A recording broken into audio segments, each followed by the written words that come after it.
Hi, I'm Ellie Gordon and I proudly represent Troop 6681.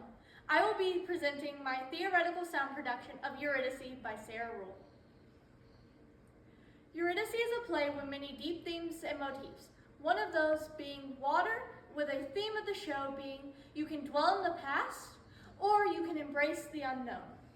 Water really plays into that theme, as you can see in Eurydice's father when he gets in this state of grief and he dips himself back into the river to forget all the memories he had with his daughter. Water, while normally seen to give life and growth in a play, takes on a whole new meaning in Eurydice as it takes away and is seen as forgetfulness. The cues I have for this play, I've picked out 4 that I really feel like embody what I've done for this design. The first one being the stars. Orpheus has already told Eurydice he will give her the sky and the ocean, but when he tells her he's going to give her the stars, they really start to fall into a world of their own, and this is right before he proposes to Eurydice with the string on her finger.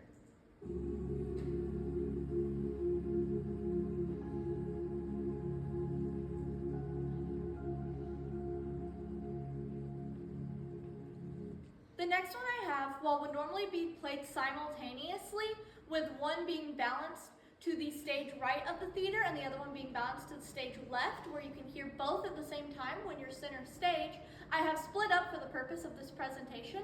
The first one being the jazz music that Eurydice's father hears in his head when he's dancing in the underworld while Eurydice is getting married.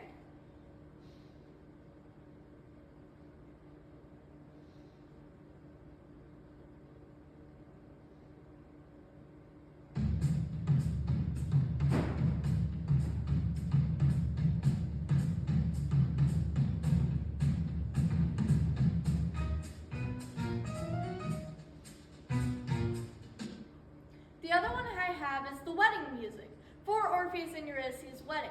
I made sure I kept this bit of sadness and this joyous moment feel to it, as you can feel in other parts of this play.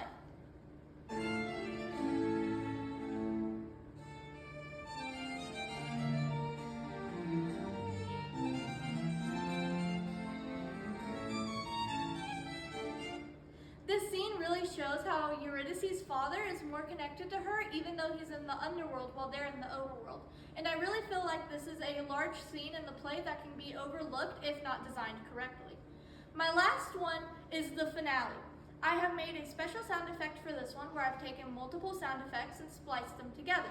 This is where Orpheus is coming down the raining elevator and he looks at Eurydice, but as he remembers her, the rain comes down and unfortunately he forgets his wife and all the memories he had when he was alive.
The last thing you hear in that effect before everything fades out is the water that pulls back to every event that has led to this moment in the play. And the last thing you hear before the blackout for curtain call is the water that has taken away. The things I need to be able to run this show are my laptop that I have all my effects on, my soundboard that I use to play the effects and then put them to the speakers that are on stage left and right. The genre and locale of this play is really unique and I really like it. The genre is mythical realm because it is a mythology-based play with there being two settings, the overworld and the underworld. The overworld being being where this entire place starts, and where you'll mainly find Orpheus until he dies and is in the underworld at the end, and the underworld where you'll find Eurydice after she's died and her father. My sources of inspiration, well, I did look at some plays just to get a feel of how someone might act out these roles or how the lighting or blocking may differ from how I imagined it to be. I also used my own book, Mythology by Edith Hamilton, with the story of Orpheus and Eurydice being in it that I've read and really enjoyed. I also did an AP seminar project on Greek architecture, and I made sure to incorporate how every piece of architecture in ancient Greek had this story behind it, and I wanted that to stay with every effect I made, having this story behind it to really give a human feel to this play, since it is a play meant to really bring out the emotions in people. I also looked at Greek artwork, something I know and I've looked at before but not really delved that deep into, but looking at it for this design, I love Greek artwork, and I have a artwork of Orpheus and Eurydice over there, where I really liked this one specifically because Orpheus has this really bright shirt on while the rest of him is dim and dark, and the world around him is the same way, and I really wanted to keep that feel of these little moments of light in these dark moments in this play, because while it can get really dark, there are still moments of light that I still want to show and shine through. The techniques I used were fading being used when a sound effect shouldn't abruptly stop, and splicing, which you heard in that final effect, where I took about 8 sound effects and adjusted them together to make that final effect that I have.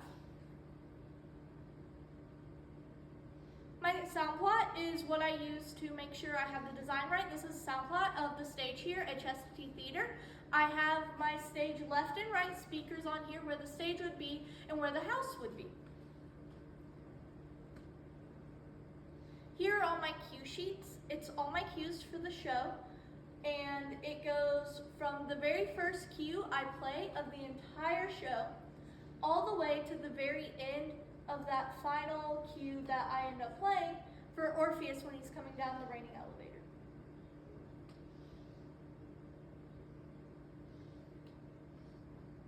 Thank you so much.